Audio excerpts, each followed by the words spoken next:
दोस्तों, आज मैं बात करूंगा हाई ब्लड प्रेशर के ऊपर। ब्लड प्रेशर एक बढ़ती हुई समस्या।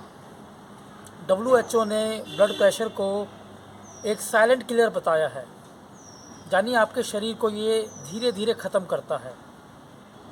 अगर इसका सही समय पर इलाज ना किया जाए तो यहाँ तक ये जानलेवा भी साबित हो सकता है। पहले जानना होगा कि ब्लड प्रेशर वास्तव में क्या है। देखिए, ब्लड प्रेशर का सीधा संबंध आपके हार्ट से है। हार्ट का काम है आपके शरीर में ब्लड की सप्लाई को बेहतर करना। हार्ट के द्वारा आपका जो ब्लड का सर्कुलेशन है वो पूरे शरीर में जाता है। लेकिन जब ये ब्लड सही ढंग से हमारे शरीर में पहुंच ना पाए तो इससे हमारे सिस्टम के ऊपर एक प्रेशर आ जाता है। जब ब्लड का प्रेशर तेज़ी से बढ़ जाता है और जिसके कारण ब्लड प्रेशर की समस्या बढ़ जाती है, यानी आपके हार्ट को ज़्यादा कार्य करना पड़ता है और यहाँ से शुरू होता है ब्लड प्रेशर और आपके बीच में एक ना ख़त्म होने वाला संघर्ष। अगर बात की जाए ब्लड प्रेशर के कारणों की, तो हमारी बिगड़ती हुई जीवन शैली, व्यायाम से दूर रहना, तनाव के साथ रहना या वंशानुगत, ये इसके बड़े कारण हैं। आजकल लोगों की दिनचर्या बहुत ख़राब हो चुकी है। गलत समय पे खाते हैं, गलत समय पे उठते हैं, व गलत समय पे सोते हैं। और इसका बड़ा कारण है वो है स्ट्रेस, यानी तनाव। हर व्यक्ति आज छोटी छोटी बातों पे तनाव ले रहा है, चाहे अपने आप को दूसरों से बेहतर करना हो, जॉब का स्ट्रेस हो, या कई कारण जो आपके जीवनचर्या को गलत तरीके से प्रभावित करते हैं। अगर बात की जाए कैसे आप ब्लड प्रेशर को कम कर सकते हैं या एक ऐसी अवस्था में ला सकते हैं जहां पर यह आपको हानि ना पहुंचाए, तो इसके लिए केवल योग एक बेहतर माध्यम होगा। ज़रूरी बात यह है कि किस तरीके के आसन आपको अपनी जीवन शैली में शामिल करने चाहिए। हाई ब्लड प्रेशर के अंदर जितने भी आगे झुकने वाले आसन हैं उनको अपनी जीवन शैली में ज़रूर शामिल कीजिए। आगे झुकने वाले अर्थात फॉरवर्ड बेंडिंग कैटेगरी के आसन, जिसमें आपका सिर नीचे होता है और हार्ट ऊपर की ओर होता है, जैसे कि बालक आसन, अधोमुख श्वान आसन या सेतुबंद आसन। आज के वीडियो में हम देखेंगे दो ज़रूरी आसन जो आप हाई बीपी की अवस्था में कर सकते हैं, और ये दोनों आसन करने में बेहद आसान है। और सबसे ज़्यादा आसान आसन है वो होगा बालक आसन।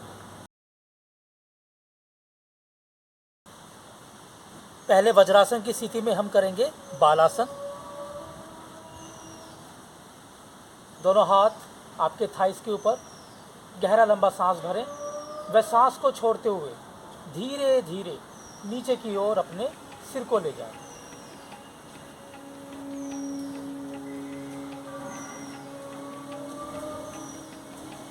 धीरे धीरे माथे को नीचे रखें, दोनों हाथ आपके साइड में।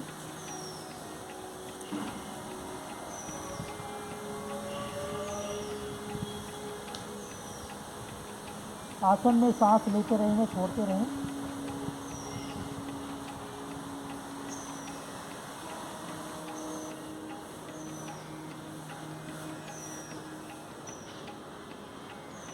धीरे धीरे वापस आए। ध्यान ये रखें कि बालक आसन में आप कम से कम 2 से 3 मिनट ज़रूर रुकें। अब बालक आसन से क्या होगा, आपका ब्लड का सर्कुलेशन आपके हार्ट से आपके सिर की दिशा में होगा, जिससे आपके ब्रेन को बेहतर सप्लाई मिलेगी और इसकी फंक्शनिंग बेटर होगी। धीरे धीरे सांस को भरते हुए अपने दोनों घुटनों को ज़मीन से उठाएं।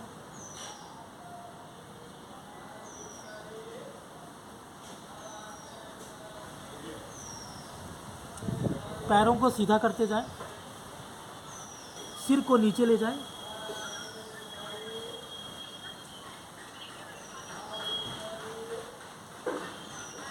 आसन में कुछ देर ठहरें, सांसों की गति सामान्य रखें।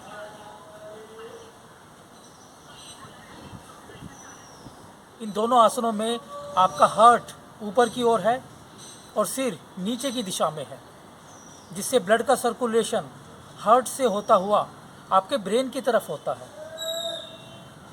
और दोनों ही आसन फॉरवर्ड बेंडिंग के हैं, यानी आगे झुकने वाले आसन। अगर बात की जाए प्राणायाम की, तो हाई ब्लड प्रेशर में आपको गहरी सांसों वाले अभ्यास करने चाहिए। कोई भी ऐसा प्राणायाम कीजिए जिसमें श्वासों को देर तक छोड़ा जाता है, कि जब आप सांसों को देर तक छोड़ते हैं तो आपके अंदर की चंद्र नाड़ी एक्टिव होती है, जिससे आप मन के तल पर शांत हो जाते हैं। देखते हैं भ्रामरी प्राणायाम। कमर को पहले सीधा रखें, दोनों हाथों की दूसरी उंगली अपने कान के भीतर रखिए, गर्दन सीधी, गहरा लंबा सांस भरें।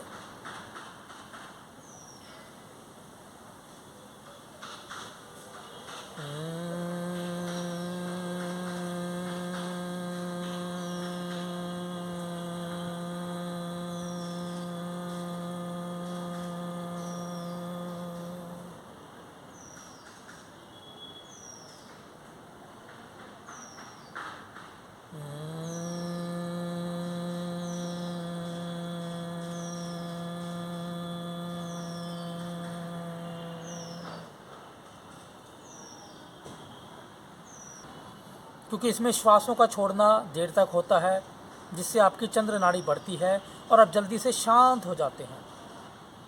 बात की जाए अगर आपकी जीवन शैली की, तो अपनी जीवन शैली में छोटे छोटे बदलाव लाएं, जैसे कि आप टाइम से सोएं, टाइम से उठें, खाने में चीनी को कम से कम करें, प्रकृति के नज़दीक जाएं, अच्छा म्यूज़िक सुनें, तनाव से दूर रहें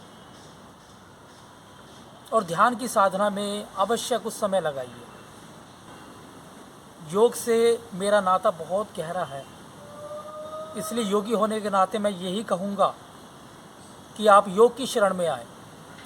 एक्सरसाइज या ऐसी फिज़िकल एक्टिविटी से दूर रहें जो आपकी हार्ट बीट को तेज़ करती है, आपके हार्ट के ऊपर प्रेशर को बढ़ाती है। जितना हो सके अपनी जीवन शैली में गहरी सांसों का अभ्यास कीजिए। जितनी भी वाइट चीज़ें हैं उनसे एक दूरी बनाइए, चाहे वो सफ़ेद नमक है, सफ़ेद चीनी है या मैदा हो। जितना आप इसको कम से कम यूज़ करेंगे उतना ही आपका हार्ट हेल्दी रहेगा।